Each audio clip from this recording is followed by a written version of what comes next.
안녕하셨습니까? 네. 우리가 지난주에는 등록에 대해서 공부했었죠? 또 등록에 대해서만 공부했었습니다. 등록의 법적 성격, 또 등록의 신청을 누가 할 수 있는지, 또 등록의 기준은 무엇인지, 등록 관청은 어딘지, 그 등록의 기준과 절차, 그리고 등록의 결격 사유, 이렇게 중개사무소 개설 등록과 관련된 부분들 지난주에 3시간 반 동안 숨 쉴 틈 없이 쭉 진행을 했는데, 그럼에도 못다한 얘기가 있습니다. 등록과 관련해서 교재 92페이지에 보시면 이제 오늘 3절 등록의 위반과 효과라고 하는 단원인데요. 공인중개사법상 근간이 되는 제도가 등록이라고 하는 제도인데, 이 등록을 위반하는 것은 어떤 형태의 위반의 유형이 있는지, 그리고 그 등록 위반에 대한 공인중개사법상의 효과가 어떠한지 하는 부분을 살펴보는 부분인데, 우리가 지난주에 등록에 대해서 공부하면서 제일 먼저 등록의 법적 성격에 대해서 살펴봤었거든요. 근데 등록은 중개업을 영위하기 위한 적법 요건이다. 이 말 기억하시나요? 기억난다 그러세요? 했거든요. 네. 등록은 중개업을 적법하게 행하기 위한 요건이었었습니다. 근데 또 등록은 중개업을 적법하게 행하기 위한 요건일 뿐만이 아니라 등록은 일신 전속적인 속성을 갖는다. 이 표현도 기억나시죠? 네. 그래서 등록의 위반에 대해서는 크게 나누면 등록의 적법 요건성을 위반하는 경우가 있고요. 등록의 일신 전속성을 위반하는 형태로 크게 양분이 될 수가 있습니다. 여러 차례 반복적으로 질문 드리는데, 개인이든 법인이든 적법하게 중개업을 하려면 뭘 해야 된다고요? 네, 등록을 해야 된다는 거죠. 그래서 공인중개사법은 등록을 하지 않고 중개업을 하는 자, 일컬어 무등록 중개업자라고 부른다고 했었습니다. 무등록 중개업자는 공인중개사법의 근간이 되는 등록을 아주 전면적으로 무시했기 때문에 공인중개사법이 규정하고 있는 형벌 중 가장 무거운 형벌 뭐라고 했었죠? 네, 3년 이하의 징역 또는 3천만 원 이하의 벌금형인데, 등록 안 하고 중개업을 하는 자가 거기에 속합니다. 3년 이하의 징역 또는 3천만 원 이하의 벌금. 근데 등록 위반의 관점에서 보니까 등록을 하고 중개업을 한다고 하는데, 그 등록이 거짓, 그 밖에 부정한 방법으로 등록을 했다면 솔직하게 등록 안 하고 중개업을 하는 놈하고 차이가 없죠. 그래서 이 거짓 그 밖에 부정한 방법으로 등록을 한 자, 이자도 3년 이하의 징역 또는 3천만 원 이하의 벌금형으로 처벌한다. 그러니까 등록을 전면적으로 무시한 자들은 3년 3천 간다라고 생각하시면 됩니다. 근데 등록은 중개업을 적법하게 행하기 위한 요건일 뿐만 아니라 그 등록이라고 하는 것이 일신전속적인 속성을 갖는다 하는 표현도 지난주에 보셨어요. 등록이 일신전속적이라는 것은 이전성이 없다는 거라고 그랬죠. 양도하거나 대여하거나 상속될 수 있는 것이 아니다라고 하는 겁니다. 그러면 등록이 일신전속적인 성격을 가지고 있다면 그 등록증은 빌려주면 안 되겠죠. 그래서 등록증 양도되어 하는 행위를 공인중개사법이 금지하는데요. 자격증 양도되어도 그렇지만 이 양도되어라고 하는 위반 행위는 손뼉도 마주쳐야 소리가 난다고, 한 자가 있으면 받은 자도 있어야 한 건의 위반 행위가 성립될 수 있죠. 그러면 등록증 양도되어를 한 자가 나빠요? 받은 자가 나빠요? 둘 다 나빠요. 그래서 등록증 양도되어를 한 자, 등록증 양도되어를 받은 자 모두 다 행정형벌은 1년 이하의 징역 또는 1천만 원 이하의 벌금형입니다. 우리 공인중개사법 위반에 가해지는 행정형벌은 딱 둘 중에 하나예요. 3년 3천 아니면 1년 1천인데, 등록의 적법 요건성을 전면적으로 위반하는 무등록 중개업과 부정등록은 3년 3천인데, 등록의 일신전속적 성격을 위반하는 등록증 양도대여는 한 자도 받은 자도 모두 다 1년 이하의 징역 또는 1,000만 원 이하의 벌금형입니다. 그런데 이런 등록증 양도 대여가 편법적으로 위반될 소지가 있기 때문에 공인중개사법 12조는요. 1항을 통해서 이중 등록을 금지를 합니다. 그리고 이어지는 12조 2항에서는 이중 소속을 금지를 한다는 것이거든요. 그 이중 등록과 이중 소속 금지의 규정을 직접 조문에서 확인을 해 보시면 92페이지에 보시면 등록의 위반과 효과 맨 위에 이중 등록의 제한이라고 되어 있죠. 괄호 1번의 본문을 보시면 개업공인중개사는 이중으로 중개사무소 개설 등록을 하여 중개업을 할 수가 없다. 공인중개사법 12조 1항이라고 하죠. 이중 등록을 이렇게 공인중개사법이 금지합니다. 자, 왜 금지하냐면 어떤 분이 공인중개사 자격을 취득하고요. 동대문구에 사무소를 얻어놓고 동대문구청장에 가서 개설 등록을 해서 개업공인중개사가 됐대요. 근데 동대문구에서 중개업을 하면서 버젓이 서대문구에 또 하나의 사무소를 갖춰놓고 서대문구청장한테 가서 또 등록을 신청하는 거예요. 근데 서대문구청장은 이자가 이미 동대문구에서 개설 등록한 개업공인중개사라는 사실을 모르고 등록을 통지해 줬어요. 그러면 이제 동대문구 구청장에게 받은 등록증 동대문구 사무소에 걸어놓고 서대문구 구청장에게 받은 등록증은 서대문구 사무소에서 걸어놓고 중개업을 하면 지금 뭐 하고 있죠? 이중 등록을 하고 있죠. 근데 이렇게 행정상 이중 등록을 했다 하더라도 이분이 동대문구 사무소와 서대문구 사무소에 동시에 존재할 수 있어요? 그럴 수 없잖아요. 그러면 동대문구 사무소에서 이분이 주 업무를 한다면 서대문구 사무소는 필시 타인에게 등록증 양도되어 한 자가 그 위반으로 누리는 똑같은 위반의 효과를 누리고 있죠. 그래서 이중 등록도 1년 이하의 징역 또는 1,000만 원 이하의 벌금형인데 이런 이중 등록이 편법적으로 위반될 소지가 있기 때문에 이어지는 12조 2항은 이중 소속도 금지한다 합니다. 쭉 내려가서 이중 소속 제한 괄호 1번 보십니다. 2번의 괄호 1번. 개업공인중개사, 소속공인중개사, 중개보조원 및 개업공인중개사인 법인의 사원 임원은 다른 개업공인중개사의 소속공인중개사나 중개보조원 또는 개업공인중개사인 법인의 사원 임원이 될 수 없다. 이렇게 문장이 구성되어 있는데 무슨 문장이 이 사람 저 사람 그 사람 부르다가 없다 이렇게 끝나잖아요. 네, 그런데 이렇게 끝나는데 지금 이 문장을 제가 펼쳐서 가운데를 뚝 잘라서 종으로 세워보면 이렇게 말하고 있네요. 개업공인중개사, 소속공인중개사, 중개보조원, 법인인 개업공인중개사의 사원 또는 임원은 다른 개업공인중개사의 소속공인중개사, 중개보조원, 법인인 개업공인중개사의 사원 또는 임원이 될 수 없다. 문장이 이렇게 끝났거든요.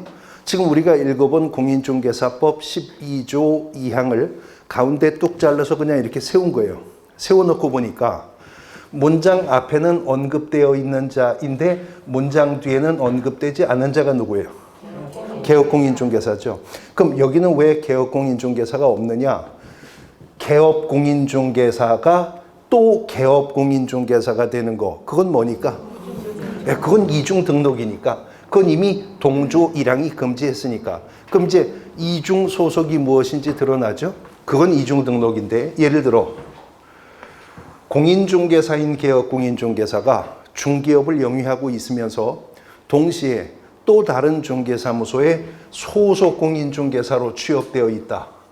이게 이중 소속이라는 거죠. 등록은 여기만 한 거니까요. 이건 고용신고만 한 거고 아니면 부칙상의 개업공인중개사가 중개업을 영위하면서 동시에 다른 중개사무소에 중개보조원으로 근무도 하고 있다. 이중 소속 위반이에요. 아니면 개인인 개업공인중개사가 중개업을 하고 있으면서 또 다른 중개법인의 임원이나 사원을 하는 거, 이거 이중 소속 위반이 된다는 거죠. 결국 이런 이중 소속은 이중 등록의 편법적 위반 행위이기 때문에 이중 등록이든 이중 소속이든 행정형벌은 1년 이하의 징역 또는 1,000만 원 이하의 벌금형으로 처벌을 가하겠다라고 하는 겁니다. 자, 근데 생각해 보시면 답하실 수 있어요. 이중 등록 위반의 대상은 오직 개업 공인중개사뿐이다. OX. 잘 생각해 보세요. 이중 등록을 위반하는 자는 오직 개업 공인중개사뿐이다. 오죠. 등록을 한 자가 개업 공인중개사라고 배우셨잖아요. 근데 등록을 했는데 이중으로 등록했다가 걸리는 거니까 이중 등록을 위반하는 자는 무조건 개업 공인중개사뿐이에요. 근데 이쪽을 보시면 눈치채시는데 이중 소속 위반의 대상도 개업 공인중개사뿐이다? 아니라는 거죠. 지금 이거는 개업 공인중개사가 이중 소속 위반한 거죠. 근데 이것만 이중 소속 위반이 아니고 갑이라고 하는 개업 공인중개사에게 소속되어 있는 A씨가 동시에 을이라고 하는 개업 공인중개사에게도 소속되어 있는 거. 그러니까 두 주인을 섬기는 거죠. 이것도 이중 소속 위반이에요. 어떤 개업 공인중개사의 소속 공인중개사로 고용된 자가 또 다른 중개법인의 임사원 하는 거. 이것도 이중 소속 위반이에요. A라고 하는 개업 공인중개사의 중개보조원인 B씨가 C라고 하는 개업 공인중개사의 보조원으로도 고용되는 거. 이거 이중 소속 위반이 된다는 거죠. 중개보조원으로 이미 고용되어 있는 자가 다른 중개법인의 공인중개사 아닌 임원 또는 사원하는 거. 이중 소속 위반입니다. 특정한 중개법인의 임원으로 있는 자가 또 다른 법인의 임원을 겸하고 있거나 이미 법인의 임사원으로 있는 자가 다른 개업 공인중개사의 고용인이 되는 거. 이게 다 이중소속 위반이라는 거죠. 이런 이중소속은 이중등록과 함께 1년 이하의 징역 또는 1,000만 원 이하의 벌금형으로 처벌을 한다라고 하는 겁니다. 자, 그런데 우리 공인중개사법 조문은요. 조문 하나하나 문장의 주어가 어떻게 출발하느냐를 유의하셔야 돼요. 그 문장의 주어에 따라서 해당 조문의 적용 범위가 설정되기 때문이거든요. 가장 일반적인 조문은요. 조문이 개업 공인중개사는 어쩌고 저쩌고 이렇게 나가는 조문이 가장 많아요. 그러면 이 조문은 개업 공인중개사에게 적용되는 조문이겠죠. 그리고 개업 공인중개사라면 그 종별이 무엇이든 관계없이 개업 공인중개사는 다 적용되는 조문일 겁니다. 근데 당장 오늘 보실 건데 범위를 더 좁혀서 어떤 조문은 법인인 개업 공인중개사는 어쩌고 저쩌고 이렇게 나가는 조문들을 이제 오늘 또 당장 보실 거예요. 그러면 요 조문은 개업 공인중개사 중에서도 오직 누구? 법인인 개업 공인중개사에게만 적용되는 조문일 겁니다.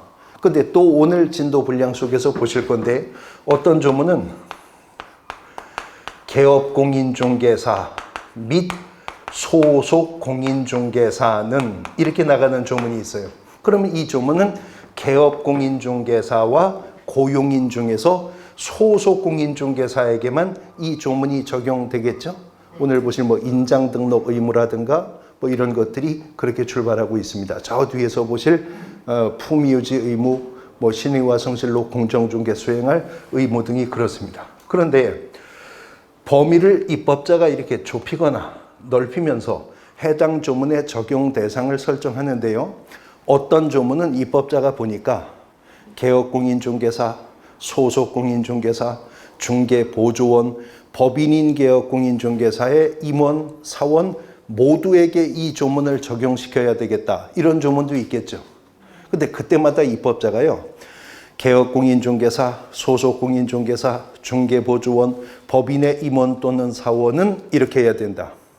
개업 공인중개사, 소속 공인중개사, 중개보조원, 법인인 개업 공인중개사의 임원 또는 사원은 저렇게 해야 된다. 이렇게 조문을 입법하면 누굴 부르다가 지쳐버려요. 문장의 주어가 너무 길잖아요. 그래서 앞으로는요, 개업공인중개사, 소속공인중개사, 중개보조원, 법인의 임사원에게 적용되는 조문은 공인중개사법이 약속하는 겁니다. 개업, 공인중개사 등 이렇게 출발할 거라는 거죠. 저 뒤에서 비밀준수 의무 이런 데서 이제 이런 조문을 보실 건데, 앞으로 공인중개사법 조문 속에서 개업공인중개사 등 한 글자가 나오면 그 등 한 글자 속에는 누가 들어있다? 소속공인중개사, 중개보조원, 법인의 임사원이 다 포함되어 있다라고 생각하시면 된다라고 하는 것입니다. 자, 공인중개사법상 등록 위반에 대한 행정형벌은 등록의 적법 요건성을 위반한 무등록 중개업자와 부정등록자는 3년 3천. 그 다음에 등록의 일신전속적 성격을 위반하는 행위들은 1년 이하의 징역 또는 1,000만 원 이하의 벌금형입니다. 이거는 행정형벌이 그렇다는 것이고요. 이제 행정처분에 관한 문제인데, 질문. 거짓 그 밖에 부정한 방법으로 등록을 한 자, 이자도 개업공인중개사입니까? 다시, 거짓 그 밖에 부정한 방법으로 등록을 한 자, 개업공인중개사예요? 네, 등록했잖아요. 개업공인중개사죠. 개업공인중개사인데 방법이 거짓 그 밖에 부정한 방법으로 한 등록이었다면 이 등록의 효력을 유지시켜 줄 이유는 전혀 없죠. 그래서 거짓 그 밖에 부정한 방법으로 등록을 한 자는 행정처분 절대적 등록 취소 사유입니다. 등록관청이 적발했다면 등록을 취소하여야 하는 사유라는 거죠. 반드시 등록을 취소해야 한다는 것입니다. 자, 그런데 무등록 중개업자, 거짓 그 밖에 부정한 방법으로 등록을 한 자와 행정 형벌이 같아요? 같아요. 둘 다 3년 3천이죠. 그런데 무등록 중개업을 한 자는요, 행정처분이 없습니다. 왜 행정처분이 없을까요? 네, 뭐 이뻐서가 아니라 가진 게 있어야 뺐죠. 취소할 등록 자체가 없는 자니까 이 자는 형벌의 대상은 되지만 행정처분에는 규정이 없는 겁니다. 자, 그 다음에 등록증 양도대여를 한 자 있잖아요. 이 자 누구죠? 등록증을 빌려준 자예요. 개업공인중개사죠. 적발되면 절대적 등록 취소 사유입니다. 반드시 그 등록이 취소돼요. 그런데 등록증 양도대여를 받은 자는 지가 등록을 했으면 빌렸을 거 아니잖아요. 그러니까 이 자는 형벌은 둘 다 똑같이 1년 1천이지만 행정처분은 없다는 겁니다. 그 다음 이중 등록을 한 자도 등록을 했으니까 개업공인중개사라고 했죠. 행정처분 절대적 등록 취소 사유에 속합니다.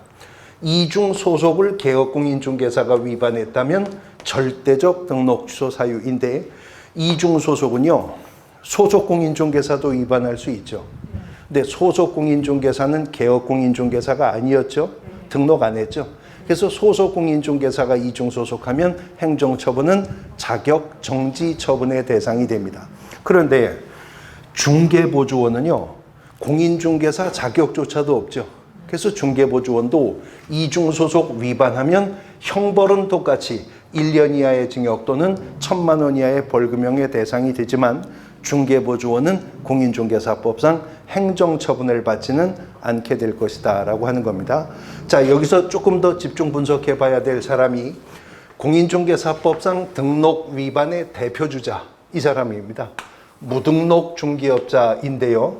이 무등록 중개업자라고 하는 것은요, 무등록 상태에서 중개업이라고 하는 행위를 한 자, 이 자가 무등록 중개업자가 되겠죠. 그러니까 입법자가 우리가 지난주 3시간 반에 걸쳐 공부했었던 등록 있잖아요. 그런 등록의 기준과 절차를 입법하기 전에 일단은 무엇이 중개업인지의 개념이 명확해야 할 것이었기 때문에 공인중개사법 2조 3호를 통해서 중개업이란 다른 사람의 의뢰에 의해서 일정한 보수를 받고 중개를 업 중개업으로 행하는 것을 말한다. 이렇게 용어의 정의를 한 거죠. 그리고도 입법자가 미심쩍으니까 근데 거기서 말하는 중개란 법정 중개 대상물에 대해서 거래 당사자 간의 매매 교환 임대차 그 밖의 권리의 득실 변경을 알선하는 것이다. 근데 그때 말하는 그 중개 대상물이란 토지 건축물 임목 공장재단 광업재단을 말한다. 이런 말들을 공인중개사법 2조 3조에서 했었던 거예요. 자, 그런 중개업을 무등록 상태에서 했어야 비로소 이자가 무등록 중개업자가 되는 거죠. 그러면 중개업이 무엇인지는 우리가 용어의 정의에서 공부했으니까 오늘은 그 무등록이 뭐냐 이걸 이제 공부할 차례거든요. 무등록이 무엇이냐? 무등록이 뭐죠? 등록을 안 한 게 무등록이죠. 즉 미등록 상태에서 중개업을 했다면 중개사무소 개설 등록이라고는 해본 적이 없는 자가 중개업을 했다면 이거 무등록 중개업자가 되는 거겠죠. 근데 무등록 상태라고 하는 것이 등록을 안 하고 중개업을 하는 것만 무등록 중개업이 아니라는 겁니다. 예를 들어서요. 운전면허를 따본 적이 없는 놈이 운전하다가 걸렸으면 그건 볼 것도 없이 무면허 운전이잖아요. 근데 분명히 일종 보통 면허가 있었거든요. 근데 음주 단속에 걸려서 면허 취소 처분을 받았는데 그 후에도 운전하다 걸렸다. 무면허 운전이에요? 음주 단속에 걸려서 면허 취소가 됐는데도 그 후에 운전을 더 했으면 무면허 운전이에요? 그거 무면허 운전이죠. 그러니까 등록을 아예 안 하고 중개업을 한 거, 이거 당연히 무등록 중개업을 한 건데 등록을 했었어요. 그것도 적법하고 유효하게, 거짓 그 밖에 부정하게가 아니라 적법하고 유효하게 등록을 했었는데 했었던 등록의 효력이 소멸되었다면 그 자는 이제 다시 무등록 상태로 돌아가게 된다는 거죠. 그러면 공인중개사법상 어떻게 하여 개업공인중개사의 등록의 효력은 소멸되는가? 다음 세 가지 이유 중 한 가지 이유로 등록 효력은 소멸합니다.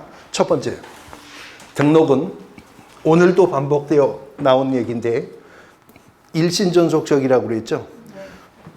등록이 일신전속적인 속성을 갖기 때문에 등록을 한 개업공인중개사가 사망하거나 등록을 한 개업공인중개사가 법인일 경우 해산하였다면 그 즉시 등록의 효력은 소멸하는 것입니다.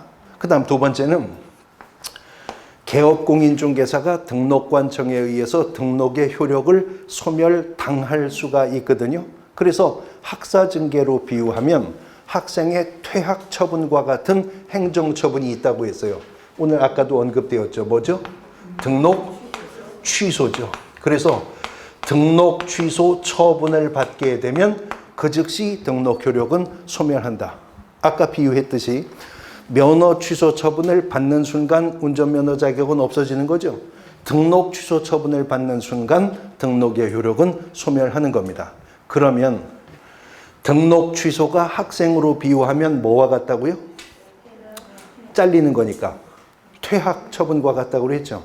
그러면 학생으로 비유하면 자퇴에 해당하는 게 개업공인중개사에게 있겠네요. 스스로 그만두는 거 뭐죠? 폐업입니다. 그래서 폐업 신고를 하여 폐업 신고가 수리가 되면 그 즉시 등록의 효력은 소멸한다. 그래서 공인중개사법은 등록을 안 하고 중개업을 하는 것은 물론이고 했었던 등록의 효력이 소멸되었는데도 등록 효력이 소멸된 이후에 중개업을 하는 거, 이것도 무등록 중개업을 한 자라고 본다는 겁니다. 자, 그런데요. 실제로 현장에서 무등록 중개 행위가 나올 수 있는 경우를 생각해 보시면요. 개업공인중개사가요. 쥐가 그만하겠다고 등록관청에 와서 폐업 신고했어요. 폐업 신고를 해놓고 집에 가서 며칠 있다가 중개업을 더 하다가 걸렸다. 그럴 수도 있어요? 그럴 수 있죠. 그러면 그자 뭐가 된다고? 무등록 중개업자가 되는 겁니다. 개업공인중개사가 이미 공인중개사법 위반이 적발되어 등록관청으로부터 등록 취소 처분을 받았는데도 불구하고 등록 취소 처분 받고 나서 그 이후에 중개업을 더 하다가 걸렸다. 그런 일도 있을 수 있어요? 예, 그러면 그자 뭐가 돼요? 무등록 중개업 환자가 되는 거죠. 그런데요, 개인인 개업공인중개사가 사망을 하였는데 사망했음에도 불구하고 중개업을 더 하다가 걸리기도 해요? 뭔 귀신이 걸려요, 걸리기는. 사망했으면 끝난 거지. 사망했으면 그 후에는 중개업을 할 수도 없는 거죠. 이미 민법상 권리 능력의 종기도 맞이했으니까요. 근데 문제는요, 등록이 일신전속적인 속성을 갖는다라고 해서 개인일 경우에 사망하면 등록 효력 소멸하는 것으로 봅니다. 우리 민법에서 사람은 생존한 동안 권리와 의무의 주체가 된다라고 규정하고 있죠. 그래서 권리 능력의 존속 기간은 언제 권리 능력이 생긴다는 거예요? 생존한 동안 권리와 의무의 주체가 된다고 민법이 규정했으니까 권리 능력이 언제 생겨요? 출생하면 권리 능력이 생기죠. 그래서 언제 권리 능력의 종기를 맞습니까? 사망입니다. 그러나 출생과 사망이라고 하는 것은 권리의 주체인 사람 중 개인에게만 발생하는 사건이죠. 법인을 누가 낳는 것도 아니고 늙어 죽는 법인도 없으니까. 그러면 개인의 출생에 해당하는 법인의 권리 능력의 발생 시점은 언제예요? 설립 등기죠. 법인은 설립 등기를 하면 설립 목적 범위 내에서 권리 능력이 생기는 거죠. 근데 민법상 법인의 권리 능력의 종기, 개인의 사망에 해당하는 시점이 언제죠? 법인의? 네? 아닙니다. 네. 민법상 법인의 권리 능력의 종기는 해산이 아니고 청산이죠. 네. 청산으로 민법상 법인은 권리 능력을 종기를 맞는데요. 법인은 청산하기 위해서 반드시 해산 절차를 거쳐야죠. 그리고 민법상 일단 법인이 해산하면 청산 시점까지는 그 법인을 청산하기 위한 범위 내에서만 권리 능력이 살아있다고요.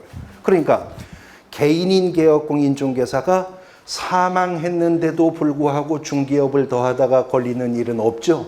뭐 귀신이 중개업을 하거나 좀비가 중개업을 하는 거 아니니까. 그런데 법인인 개업공인중개사가 해산하였음에도 불구하고 청산 절차를 진행하면서 중개 업무를 더 하다가 걸릴 수는 있죠.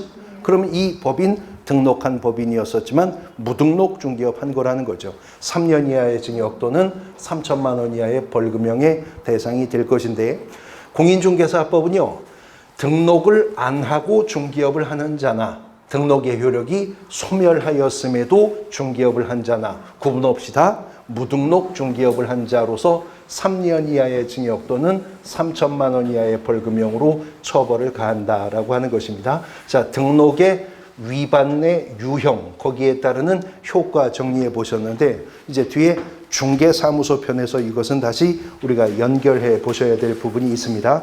이제 4장, 네 번째 챕터로 넘어갑니다. 교재 97페이지. 자, 97페이지에 보시면 이제 네 번째 장의 제목이 뭐죠? 중개사무소 운영이라고 하는 장인데요. 자, 이 큰 틀을 한번 보시면 지금 네 번째 챕터에 왔는데, 첫 번째 챕터 1장은 총칙이었었죠. 그 다음에 2장이 뭐였어요? 공인중개사 제도였어요. 그리고 3장이 지금 방금 전까지 정리한 중개사무소 등록이었었죠. 그러니까 공인중개사 자격을 취득해야 등록을 할 수 있고, 등록을 했어야 이제 뭐 할 수 있어요? 중개사무소 운영할 수 있죠. 그래서 그 시간의 흐름에 따라서 지금 단원이 배열되고 있어요. 이거는 공인중개사법 조문 순서이기도 한 것입니다. 그 중에 제일 먼저 1절에 개업공인중개사에 뭐요? 고용인이라고 하는 단원 나오고 있는데, 우리가 이미 용어의 정의를 공부하면서 고용인이라고 하는 개념을 공부했습니다. 공인중개사법 2조가 1호부터 6호까지 6개의 용어를 정의하고 있었지만, 그 입법 해석된 6개의 용어의 정의 중에는 고용인이라고 하는 용어의 정의는 없었지만 공인중개사법 2조 5호가 소속 공인중개사에 대해서 용어의 정의를 했었고, 이어지는 2조 6호는 중개보조원에 대해서 용어의 정의를 했었어요.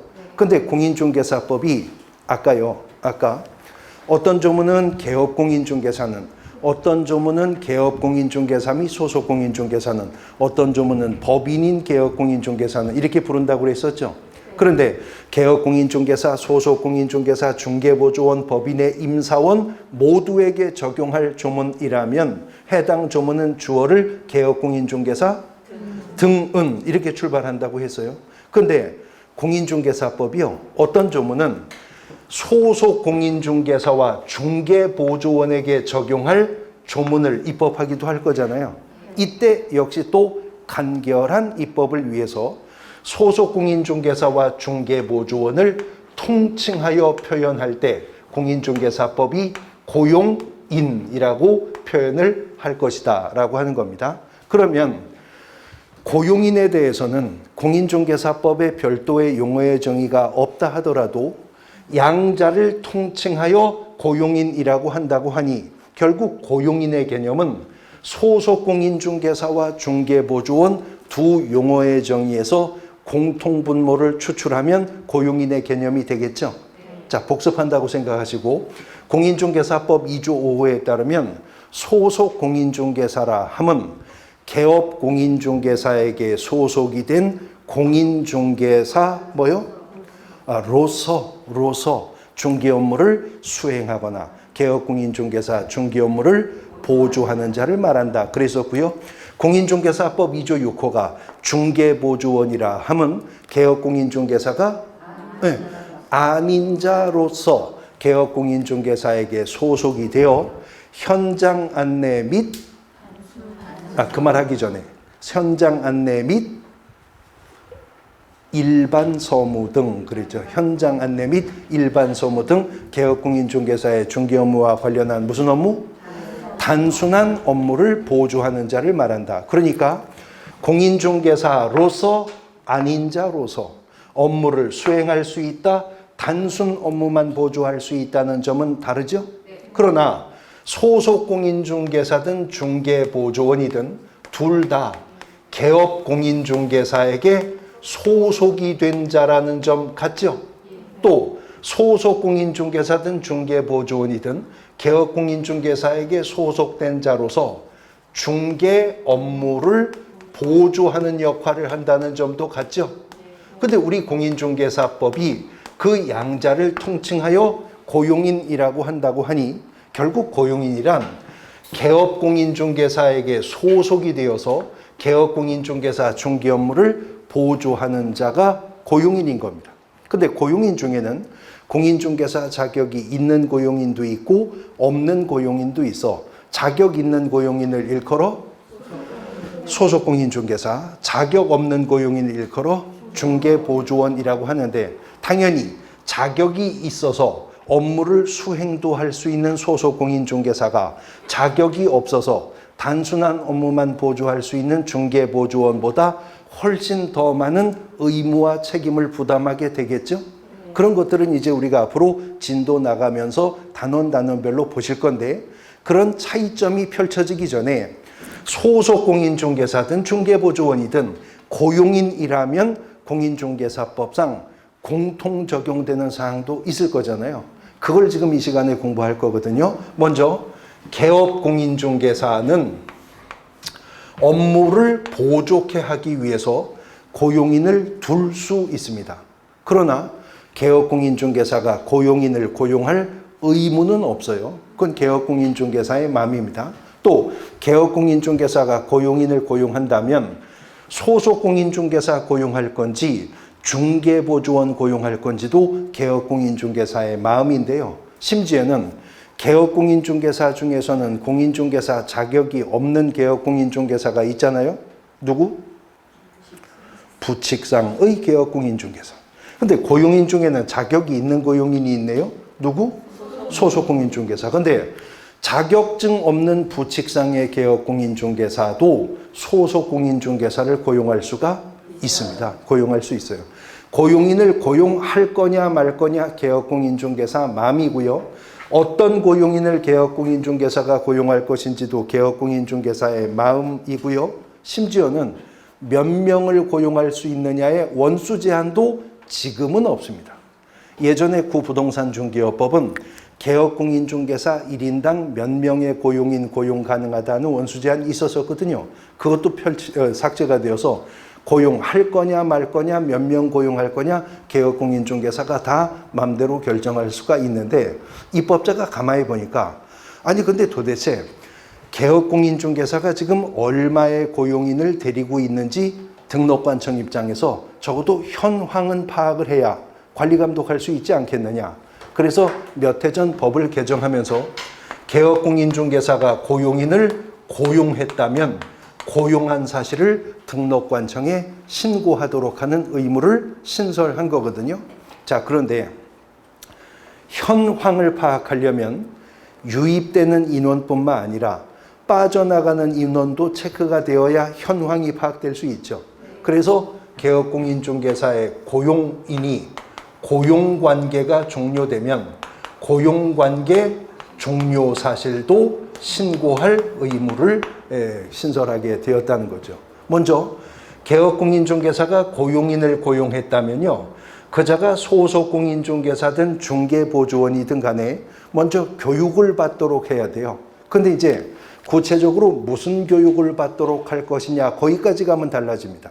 소속공인중개사라면 실무교육을 받도록 해야 되고 중개보조원이라면 직무교육 받도록 하면 되는데 어쨌거나 교육을 받도록 한 후에 업무를 개시하기 전까지는 그 고용인들이 업무를 시작하기 전까지는 개업공인중개사가 등록관청에 고용신고를 하여야 한다는 거죠.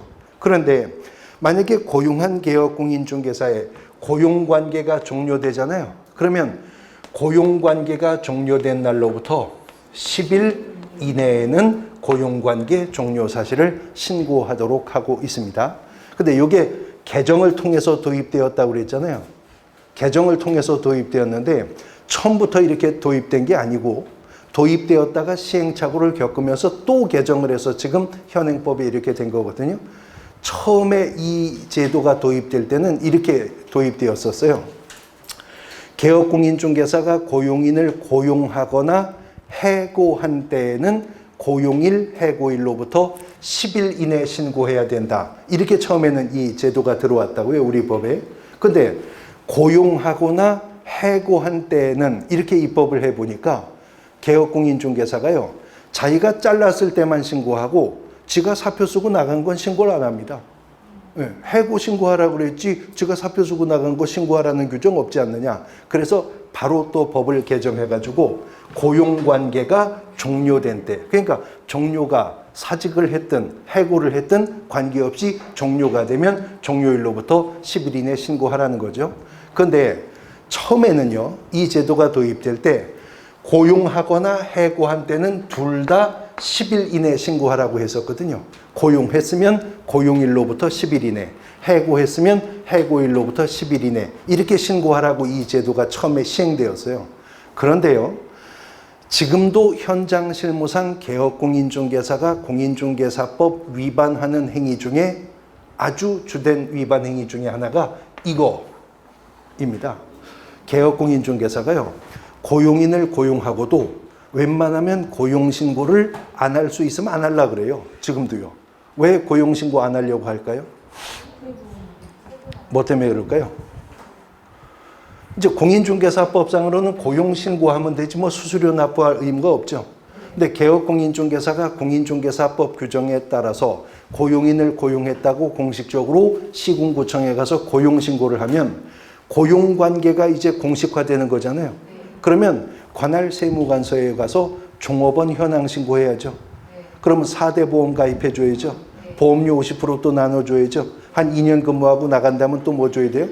퇴직금도 줘야 되죠. 그런 비용 부담의 문제가 생기니까 고용신고 안 할 수 있으면 안 하려고 하거든요. 근데 그런 현장 상황을 모르고 탁상공론식으로 입법자가 고용일로부터 10일 이내에 신고하라 이렇게 해서 시행을 한 거예요. 그러니까 현장 공무원들이 고용신고 위반을 잡을 수가 없더라는 거죠. 고용일로부터 10일 이내 신고하라고 규정되어 있으니까 소속 공무원이 중개사무소에 출입해 보니까 중개보조원이 근무하고 있어요. 그래서 사장인 개업공인중개사에게 아니 왜 고용인 고용해 놓고 나서 신고 안 하셨습니까? 그러면 옛날에 개업공인중개사 할 말 있겠죠? 뭐라 그러면 돼요? 얘 데려온 지 아직 일주일 안 됐어요. 지금 5일이나 6일 됐나. 그래서 내일이나 모레 가서 신고하려고 그러는데 10일 안에 신고하면 된다면서요. 뭐? 왜? 공무원이 할 말이 없어지는 거예요. 그래서 바로 또 법을 개정해가지고 언제까지? 고용신고는 업무 개시 전까지. 그런데 고용관계 종료 신고도 종료되기 전에 신고하라고 할 수 있어요? 아니 멀쩡히 출근해서 근무하고 있는 놈을 사장은 가서 나 쟤 잘릴 건데요. 그래서 지금 신고하러 왔습니다. 이럴 수는 없잖아요. 그러니까 요거는 10일 이내를 유지하고 고용신고는 업무 개시 전까지 그렇게 말한 겁니다.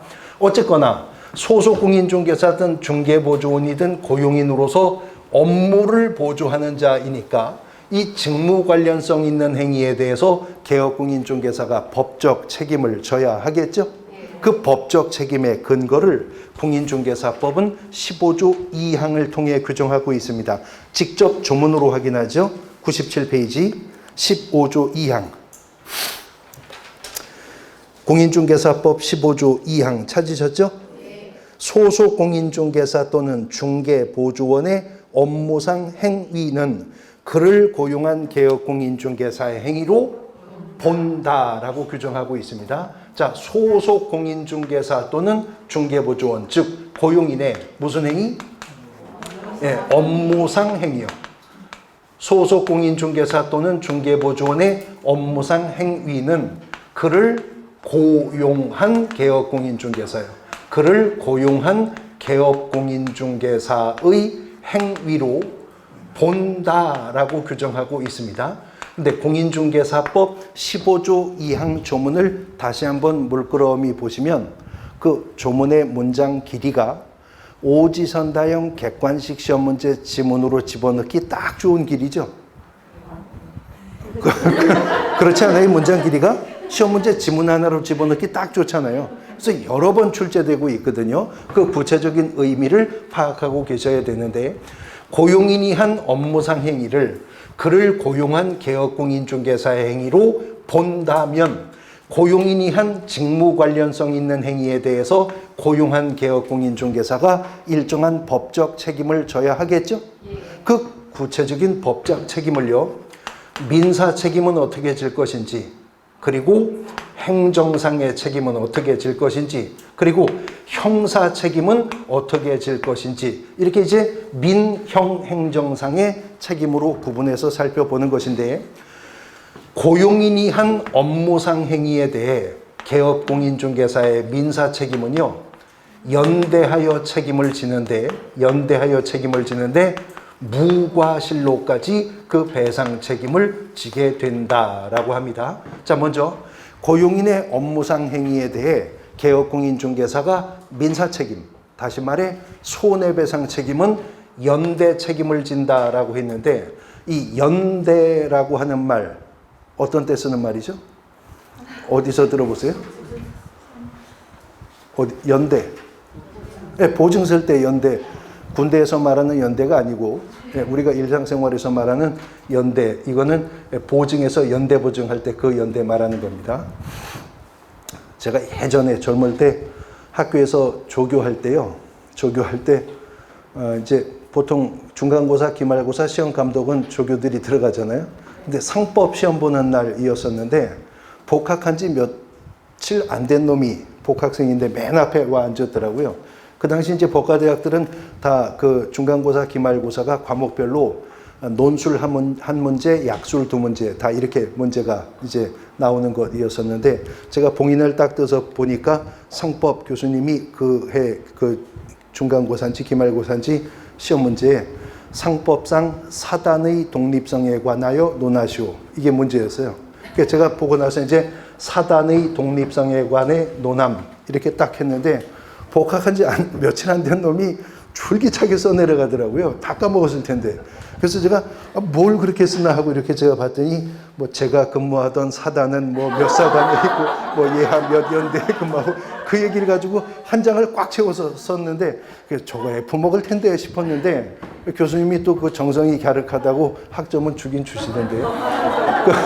사단 할 때 그 사단, 뭐 연대 할 때 그 연대가 아니라 지금 연대 보증 그 연대입니다. 그러면 연대하여 책임을 진다는 말은 뭐예요? 고용인의 업무상 고의나 과실로 재산상 손해를 입은 당사자라면 행위자인 고용인에게 손해배상금 지급 청구할 수 있는 건 당연하죠. 근데 고용한 개업공인중개사가 연대 책임을 지기 때문에 비록 고용인 때문에 재산상 손해를 입었다 하더라도 손해를 입은 당사자는 고용인을 경유하지 않고 바로 고용한 개업공인중개사에게 직접 손해배상금 지급 청구할 수 있다는 거죠. 당신이 월급 주는 이 사람 때문에 내가 재산상 손해가 생겼으니까 이 손해 당신이 배상해 주십시오. 이렇게 배상 책임을 물을 수가 있다는 겁니다. 근데요, 단순히 연대 책임을 질 뿐만 아니라 무과실로까지 책임을 진다는 거거든요. 그러면 무과실 책임을 져야 한다는 근거가 뭐냐? 요 두 글자 때문에 그래요. 공인중개사법 15조 2항 보시면 문장이 어떻게 끝나요? 본다라고 끝났잖아요. 근데 법 조문 속에서 본다라고 하는 표현은 민법상의 용어로 바꾸어 말하자면 간주한다라는 의미입니다. 또 다른 표현으로 바꾸어 말한다면 의제한다라고 하는 의미를 갖기 때문에 그렇습니다. 그래서요, 몇 해 전 실제 기출문제 지문인데 고용인의 업무상 행위는 그를 고용한 개업공인중개사의 행위로 추정된다. 기출문제 지문입니다. OX? X예요. X예요. 추정이 아니라 본다라는 말은 민법상 간주의 의미를 갖는다는 것인데, 이제 이건 민법에서 공부하실 건데요. 간주와 추정이라고 하는 것은 어떤 불명확한 사실에 대해서 일단의 법적 효과를 발생하기 위해서 이른 그러한 것으로 판단한다는 점은 같죠? 그런데요, 추정이라고 하는 것은 어떤 불명확한 사실에 대해서 일단은 그러한 것으로 판단하여 일정한 효력을 발생시키되 언제든 반증이 있다면, 반대 증거의 제시가 있다면 전복할 수 있는 것을 추정이라고 하는 거죠. 그러니까 우리가 공시법 시간에 등기사항 증명서 갑구상의 소유 명의자는 실제 소유자로 간주한다, 추정한다? 추정한다라고 하잖아요. 등기의 추정력 그런 거 배우시잖아요. 그러니까 등기사항 증명서 갑구상의 소유자 명의자가 A라고 되어 있다 하더라도 B씨가 진짜 이 땅 주인은 나라는 객관적 증거를 제시하면 바꿀 수 있는 거죠. 추정은 그렇습니다. 부동산 거래 계약서에서 계약금은 해약금으로 추정된다 이렇게 말해요. 그러면 당사자 중 일방이 지금 이 거래에서 계약금은 해약금이 아니라 계약 위반에 대한 위약벌로서의 위약금이었다는 증거를 내밀면 위약금 되는 거죠. 추정은 그렇습니다. 그런데 간주라고 하는 것은요, 어떤 불명확한 사실에 대해서 확정적 효과를 발생시키기 때문에 단순한 반대 증거의 제시로는 전복할 수 없는 것을 간주라고 합니다. 소송을 통하지 않고는 뒤집을 수가 없는 게 간주인데, 법 조문 속에서 본다라고 하는 말은 민법상 간주의 의미를 갖는다는 거죠. 그래서 무과실 책임을 진다. 그러니까 고용인의 업무상 고의나 과실로 재산상 손해를 입은 당사자가 개업공인중개사에게 연대 책임을 물어 손해배상금 지급 청구했거든요. 근데 이때 개업공인중개사가 내가 이 고용인을 고용하고 관리감독상의 책임을 소홀히 한 사실이 없다는 객관적 증거를 제시했어도 손해배상해야 돼요? 그래야 된다는 거죠. 왜요? 무과실 책임. 조문이 본다라고 했기 때문에 그렇습니다. 여기서 이제 우리가 비교해 봐야 될 개념이 있는데요. 우리 공인중개사법상 개업공인중개사와 고용인 있잖아요. 개업공인중개사와 고용인. 이들은 공인중개사법상 무슨 관계로 맺어졌죠? 민법의 관점에서 본다면, 민법상 관점에서 보면 이들은 무슨 계약 관계예요? 혼인 계약은 아닌 것 같아요. 무슨 계약이에요? 네? 네, 고용계약 관계죠. 민법상의 관점에서 보면 고용계약 관계에 있는 거 아니에요? 그런데 민법이 말하는 고용이라고 하는 계약은 계약의 당사자 일방이 일정한 노무를 제공하면 그 대가로 보수를 지급하기로 하는 계약을 민법에서 고용계약이라고 해요. 그리고 민법상 그 고용계약에서요, 보수를 지급하는 자 있죠. 월급을 주는 자 있죠. 그 자를 민법이 사용인이라고 합니다. 사용인. 그 다음에 민법상 고용계약 관계에서 노무를 제공하는 자 있죠. 그 자를 민법이 피용자라고 합니다. 민법상 고용계약은 사용자와 피용자 간의 계약인 거거든요. 사용자와 피용자 간의 계약인 건데, 결국 공인중개사법상 개업공인중개사는 민법상 사용자의 지위에 있죠. 공인중개사법상 소속공인중개사와 중개보조원 고용인은 민법상 피용자 관계에 있죠. 그런데 이미 민법은요, 756조에서 사용자의 책임을 규정하고 있거든요. 제가 읊어볼 테니까 한번 들어보세요. 민법 756조 1항이 이렇게 규정합니다. 타인을 사용하여 어느 사무에 종사하게 한 자는, 이거 누구예요? 사용자 말하고 있잖아요. 다시 756조 1항이 타인을 사용하여 어느 사무에 종사하게 한 자는 피용자가 그 사무 집행에 관하여 제3자에게 가한 손해를 배상할 책임이 있다. 민법 756조 1항이에요. 아니 뭐 그 말이나 고용인의 업무상 행위는 그를 고용한 개업공인중개사 행위로 본다. 뭐 이 말이나 같은 말 하는 거 아니에요? 그런데요, 민법 756조 1항은 타인을 사용하여 어느 사무에 종사하게 한 자는 피용자가 사무집행에 관하여 제3자에게 가한 손해를 배상할 책임이 있다. 그리고 조문이 끝나는 게 아니라 있다. 그러나 사용자가 피용자의 선임 및 사무감독에 상당한 주의를 한 때, 상당한 주의를 하여도 손해가 발생한 때에는 그러하지 아니하다. 이 말이 민법에 있어요. 그러니까 단순한 민법상의 고용계약 관계 속에서 사용자는 과실 책임만 지겠다는 거죠. 그런데 공인중개사법 15조 2항은 문장 끝에 가서 본다라고 못을 박아버리고 있거든요. 그래서 이런 지문이 기술되었었어요. 공인중개사법상 개업공인중개사의 고용인에 대한 법적 책임은 민법상 사용자의 피용자에 대한 법적 책임보다 더 무겁고 강화된 책임을 묻고 있다. 기출지문입니다. OX? O이죠. 어떤 점에서? 무과실 책임을 진다라고 하는 점에서 그렇습니다. 고용인의 업무상 행위는 그를 고용한 개업공인중개사 행위로 본다는 것은 행정상의 책임에도 적용이 있기 때문에 개업공인중개사는 고용인 때문에 행정처분을 대신 책임질 수 있게 됩니다. 즉 개업공인중개사가 고용인 때문에 업무정지 처분을 받거나 개업공인중개사가 고용인 때문에 등록 취소 처분을 받게 될 수도 있다는 거죠. 자, 그런데 문제는 형사 책임인데요. 같은 법적 책임이라 하더라도 형사 책임은 그 대원칙 중에 하나가 자기 책임주의 원칙이라는 게 있어요. 즉 형사 처벌은요, 불법 행위를 한 자를 처벌한다는 게 자기 책임주의 원칙이죠. 그런데 형사 책임의 대원칙에 자기 책임주의의 원칙이 있다고 해서 고용인들이 하는 공인중개사법 위반 행위는 오직 고용인만 처벌하고 고용한 개업공인중개사에게는 아무런 형사적 부담을 주지 않으면 어떤 일이 발생될 수 있냐면, 개업공인중개사가 고용인을 고용하고도 관리감독상의 책임을 소홀히 할 위험성이 있죠. 그래서 거래질서가 문란되거나 투기가 촉발될 수도 있는 거예요. 그래서 공인중개사법은 그 절충점으로 공인중개사법 50조에 양벌 규정을 두었어요.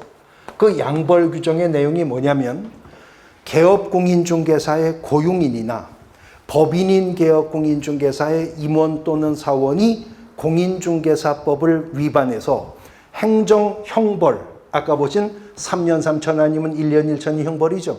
그 행정형벌을 고용인이 받게 되면 그를 고용했었던 개업공인중개사에게는 동조에 규정이 되어 있는 벌금형을 과한다라고 하는 규정이 양벌 규정의 내용입니다. 그러니까 이 얘기예요.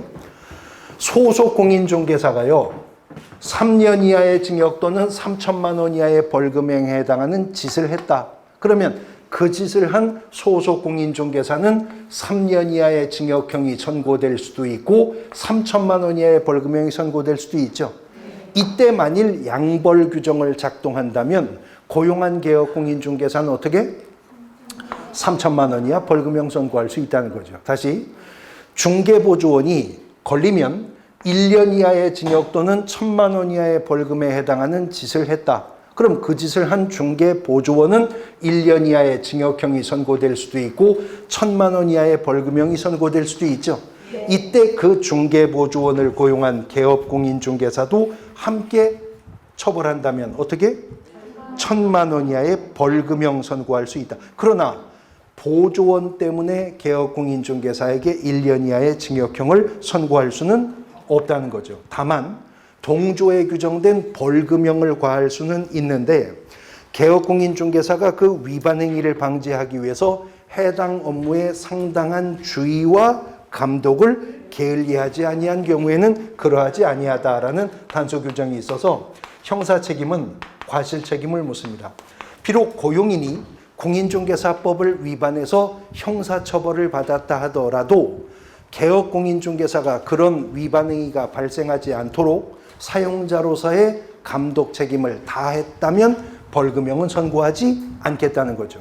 그러니까 고용인의 업무상 행위에 대한 개업공인중개사의 법적 책임을 묻는 문제는 민사 책임은 여전히 무과실 책임이라고 그랬죠. 네, 형사 책임은 과실 책임만 지게 된다라고 하는 것입니다. 자, 그런데 이제 판례 하나만 소개를 하고요. 요 고용인 단원은 마무리를 할 건데, 우리가 지난주에 등록의 결격사유 마지막 시간 공부했었죠. 그런데 공인중개사법이 정하고 있는 등록의 결격사유는 10조 1항 4호 5호가 다 금고 이상의 형이라고 하는 조문 나갔었잖아요. 그런데 공인중개사법 10조에요. 등록의 결격사유, 공인중개사법 10조가 1항 1호부터 12호까지 규정하고 있었죠. 미성년자, 피성년 후견인, 피한정 후견인, 파산자 쭉 나갔잖아요. 그러다가 11호에 가서 뭐가 있었냐면 이 법, 공인중개사법에 위반하여 얼마? 그랬습니다. 300만 원.